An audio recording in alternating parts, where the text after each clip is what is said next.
Hey, good morning, everybody. Welcome to Coffee with Jen and Sharon. I'm Hi, Sharon. I'm Jen. Good morning, Sharon. How are you? Good. We're both editors at Your Teen, and every Wednesday, pretty much every Wednesday, we come and have a chat. Last Wednesday, we didn't, I don't know if anyone here noticed, so we weren't here last week. What happened, Jen? I got I got tons of mail saying, "Where were you?" I'm still responding to everybody, so yeah. So it was funny because today we're talking about our ideal selves versus our real selves, like the person we think we are or should be, and that we kind of plan around being, and then that person that we actually are. And that was us last week because we thought that it was going to work out, that we were going to be here. For my family, it was the first day of school. And I'd also brilliantly scheduled a dentist appointment because what would you rather do on the first day of school than take yourself for that delayed self-care? I picture you, Sharon. You know, you get your cleaning like every 6 months, and you have to make the appointment that Yeah. day. And I picture you looking at your schedule, saying, "Oh, the kids will be in school by then. Yes. My life Yes. will be my own." How Mm-hmm. wrong could you be, right? It's No, the first day of school, but your life is not your own. it was crazy. We had bus mishaps. We had forgotten lunches. We had all kinds of things. But anyway, here we are in And my house. We have we're a going to week of talk school about under that. our belt. Hmm? When Sharon broached this topic to me, I was like, "Oh yeah, where should I start?" And so I made a list because Oh, there's definitely a list of things that to me are my ideal versus my that is a long looking list. well, I wrote notes underneath them, so Oh, it's not okay. as long as it looks. I mean, it could be as long as you want it to be. I know. These are the most prevalent ones. So I'm going to start with my first one, and then I'll trade it back Hmm. and forth with you. My first thing that came to my mind when we talked about ideal versus real is that in my ideal self, I'm very punctual.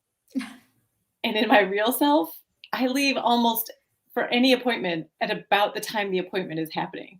I think maybe in my mind it doesn't take long to get places, but I mean, we all know like it takes longer than you think, whatever it is, even if it's just around the corner.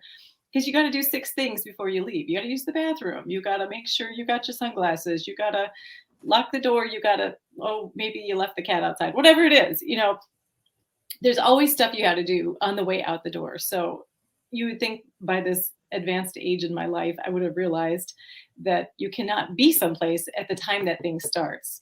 And this is one of the things I get irritated with my own kids about. And I just need to really look in the mirror because where did they learn this from? It had to be from me. So that's my very first on the top of my list. I So sympathize with that or empathize. I also sometimes have that problem. And I find that it's worse if the place is close by yeah, because because it's right there. it's 6 minutes away. I can wait till the last minute. Well, you can't wait till the last minute. You can wait till the last 6 minutes because if you want to count on all the traffic being fine and the one time maybe that you made it in 5 minutes. Yeah, never. It's never happened again. I have, I don't know if you've ever heard this saying before. I have a friend whose their whole family is very, very punctual. And it's because their father would always say to them, if you're, if you're on time, if you're early, you're on time. If you're on time, you're late. And if you're late, don't bother showing up.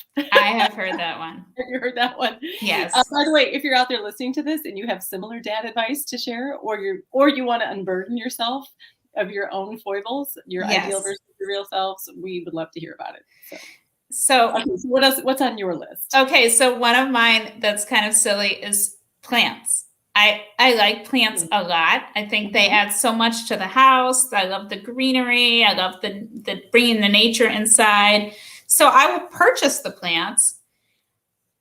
But in fact, the person who does follow through on the plants is my husband, if anyone's doing it. So, like, the plants downstairs look fine. The ones on my desk, I mean, should I show one, Jen? Yeah, let's see it. I mean, Let's get the reality check. you know how everyone is growing succulents, and Oh no, I have given up on those. and you can actually take like a little bit of your succulent plant and put it in new dirt, and it's supposed to thrive. Well, this one, it's alive, It's but alive. It's barely alive. It is not thriving. I think you need to call that one Groot. This one is I can't even. But do you see? It's barely there. Yeah. So I don't know when the last time these have been watered. That's the problem. That is the yeah. problem with succulents. Nobody knows when the last time was that they were watered because you don't want to overwater them, so you just sort of Right. forget. Yeah, you're not supposed to water them that much, but in fact, I've learned that you can water succulents too little. It is possible. I have learned that lesson too. In fact, I wish I had taken a picture of it, but I actually have a succulent that I purchased that I kept alive for several weeks, which was a new record for me. And then I kind of forgot about it, and then it died, and it shriveled. I mean, it was like there was nothing to transplant, and it was in a little container that said "grow." I was like, oh, this is visual irony right here. But oh, this is funny.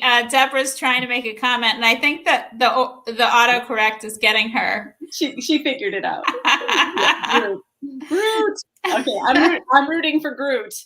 I'm on Team Groot. Okay, so here's the next one on my list. In my ideal self, I get up early and I get right down to business and I get a lot of stuff done. And in my real self is that I get up, stumble to the kitchen, drink some coffee, maybe look at some stuff on my phone, think about doing some work, and then like, all of a sudden I'm like, oh my God, I got to shower. I got to get some stuff done every day. I can't seem to break this habit, Sharon. It's terrible. I've seen my kids wake up when they have to wake up this last week, and I see them sort of sleepwalking around the kitchen, and they'll the other day my son made his sandwich, and then he said, I don't know where my sandwich is. I just made it. Where could it be? It wasn't in his lunchbox.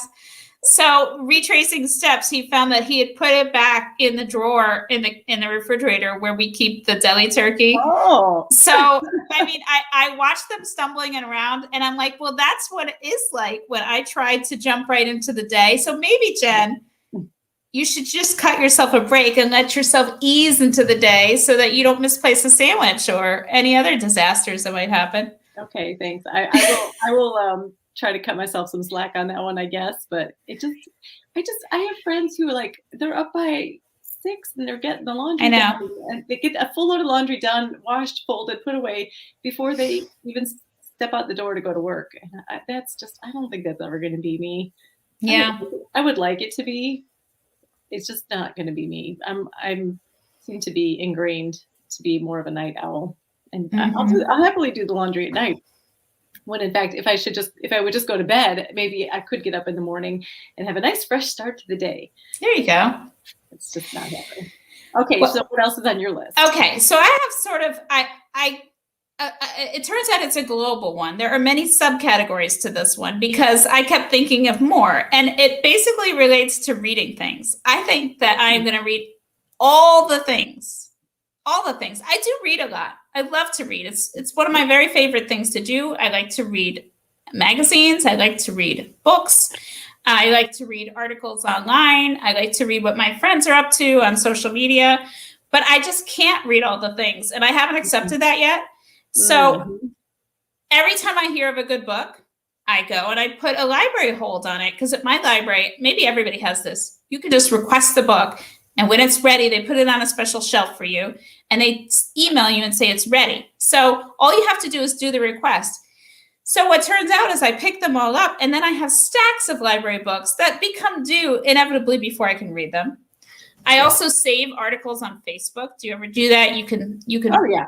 Yeah. I don't think. No, if you save it, you may as well just put it right in the trash. I don't think I've ever gone back to my saved articles on Facebook. No. And then the pile of magazine articles that I should just declare magazine bankruptcy on, because they're news. A lot of them are news, and they are not news anymore. So it's a fail. I mean, I'm not ready to let go of this ideal self that reads all the things in the world. So I don't know if I just have to accept that there's always going to be piles of unread things. I think so. There's there might even be a term for it. I would call it aspirational reading. Yes. It is aspirational. It's I aspire to read these books, and I may yet someday. I can't find it in my heart to part with ones that I've purchased. If it's a library book I requested and it's been hanging around a long time, eventually I admit defeat and I put it back in the box. Yeah. But if I've purchased it, I'll hang on to it for a while. And very rarely, every once in a while, you do go back and read it. And you're like, oh, I'm so glad I kept that book. It was great. Yeah. But sometimes it can be a great unburdening to just clean off the shelf and take it to Half Price Books and get your nickel and move on. You So, have a support here for your laundry situation and your morning situation. Deborah is the night owl too, it sounds like. So it's a condition. I think it should maybe recognized in the DSM. I don't know. Night owlism. Okay, I've got two more on my list, but we may only get to one of them, and that's fine. I'm going to pick the one. I actually picked one that has to do with parenting because we are nominally a parenting advice show. I don't know if you've noticed that. Are we? Yes. Occasionally we talk about being parents and what we're parenting camaraderie show at the very least. Yeah, it's tea and sympathy is really what we should call this instead of coffee with Jen and Sharon. But so here's in my ideal parenting self, I am always thoughtful and I have a thoughtful response to any situation in which, you know, a kid is pushing back on something that I think should be done a certain way or a behavior I think is not appropriate. But in my ideal, that's my ideal. In my real parenting situation, I find more often than not, I either choose to say or do nothing and just kind of grit my teeth and grumble about it, or say the wrong thing and feel regretment. And then weeks, months, days, hours, whatever later, I might think of what would have been the right way to say it. Mm-hmm. I'm sure that happens to parents everywhere. I'm guessing that's fairly universal, but it's a lofty goal to have to be that parent who always has the right words at the tip of their tongue. Do they exist? If so, I'm not sure we want to know about it. We'll just feel bad. I don't think we would like them. It would make us feel bad about ourselves. Well, in honor of that, I will do my final one as a parenting one as well. Okay. There are so many things that I thought I would be a better parent than I am, but I would think my ideal self as a parent is more fun. I'm more focused on, I think my children would agree. I just would focus more on just, you know, setting things down and going and running and doing what they want.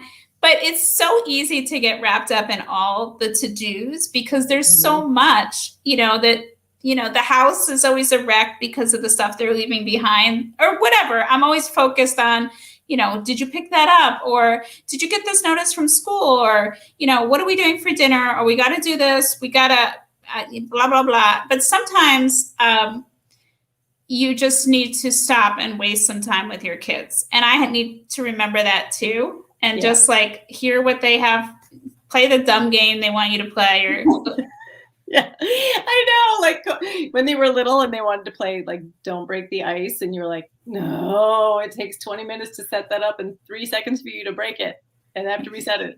Or Candyland, or Monopoly, or name your thing. Insert your most hated child game here, but I mean, we all remember the joy of having those times, and then you fast forward 10 years and they're giving you this. They don't really want to do anything with you, and you're like, oh, you don't want to play Candyland with me? And now it's like when they're teenagers, you're like, what thing can I do that would entice them to have fun with me? And all of a sudden there's more incentive to think proactively about being fun. So maybe I welcome that fun parent because I'll think about it more because I have to get them to get out of the room or off their phone. Okay, so that might be a topic for a future coffee is like what fun, how can we inject some fun into the parenting thing? Because we got plenty of the stuff that is not so fun, but we bring us your suggestions, people. We'd like to hear it. How can we inject a little fun and levity with our kids who sometimes just make us a little bit crazy? I love that. I actually sent my kid a TikTok early this morning. I know, but he kind of looked dumbfoundedly at his phone when he woke up. Maybe he was half asleep still. But he's like, Mom, did you get TikTok now? And I'm like, no, somebody shared it and I thought you would think it was funny. And he's like, oh. So anyway, I've tried. All right. But I do want I do want to talk about fun with our teens another That might be time. the best. That might be all the response you're going to get at that point. But maybe he's secretly bragging about you to his friend, like, Oh, I'm sure. yeah, Maybe he shared it with somebody. look at this great TikTok my mom sent me. I'm That sure. happens later. I'm sure I wouldn't get credit even if Probably not. it got shared. Probably not. All right. Well, it's always lovely to have coffee with you, Sharon. It is, and with our viewers. And with our viewers. And Deborah, thank you for hanging in with us this morning too. And anybody else who's out there, have a great day. And we'll see you right back here next Wednesday. Yay! Whatever it is. All right. Bye, everybody. Bye.